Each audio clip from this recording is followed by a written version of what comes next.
قالوا يا شعيب أصلاتك تأمرك أن نترك ما يعبد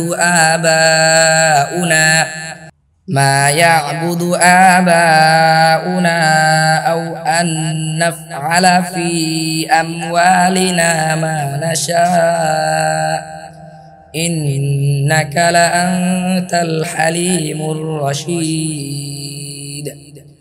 87 তারা বলল, হে শুআয়ব, তোমার সালাত কি তোমাকে এই নির্দেশ প্রদান করে যে আমাদের পিতৃপুরুষগণ যাদের ইবাদত করত আমরা তাদের ত্যাগ করি, অথবা আমাদের সম্পদে আমরা ইচ্ছামতো যা করি তা ত্যাগ করি?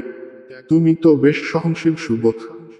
قال يا قوم أرأيتم إن كنت على بينة من ربكم ورزقني منه رزقا حسنا وما أريد أن أخالفكم إلى ما نهاكم عنه إن أريد إلا الإصلاح ما استطعت وما توفيقي إلا بالله عليه توكلت وإليه أنيب 88 সেকেন্ড বলল, হে আমার কওম, তোমরা কি মনে কর আমি যদি আমার রবের পক্ষ থেকে স্পষ্ট প্রমাণের উপর থাকি এবং তিনি আমাকে তার পক্ষ থেকে উত্তম ঋণ দান করে থাকেন, তাহলে কি করে আমি আমার দায়িত্ব পরিত্যাগ করব?